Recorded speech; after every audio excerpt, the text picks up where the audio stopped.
Sziasztok, Zsolt vagyok, a mai videóban a DIYDetailnek a Ceramic Gloss nevezetű ilyen gyorsviaszát, szóróviaszát fogjuk kipróbálni.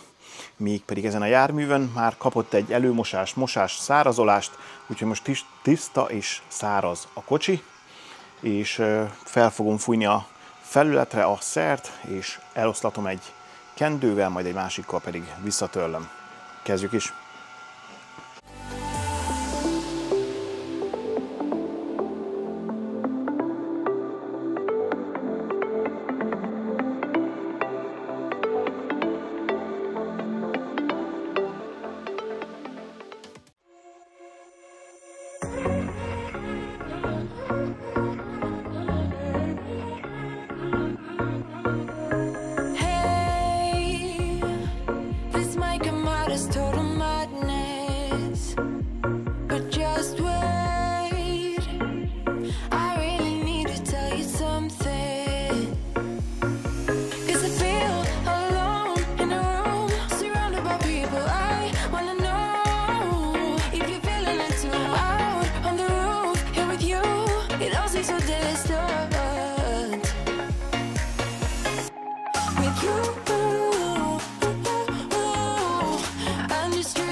No, fiúk, lányok, ez volt a DIY Ceramic Gloss.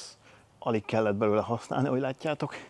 Illata kellemes, ilyen édeskés, meg nem mondom hirtelen, hogy mi, valami gyümölcs lehet, csak nem tudom hirtelen, hogy melyik, de ilyen kellemes, édes illata van. A felületet iszonyatosan sikamlósá tette, akkorát dobott a fényén, hogy az összes ilyen kis metálfény látszik benne, és hát a víztaszítása jó, nem a legjobb, amit valaha láttam víztaszítás szempontjából, de teljesen rendben van, abszolút vállalható. Úgyhogy összességében nyugodt szívvel tudom ajánlani, patika a cucc. Ezzel a videó véget is ért, ha tetszett, küldjetek egy lájkot, iratkozzatok fel a csatornára, még nem tettétek volna, és nyomjátok a kis csengettyűt, így nem maradtok le én és ehhez hasonló videókról. Köszönöm szépen a figyelmeteket, és kívánom, hogy legyen szép a napotok. Sziasztok!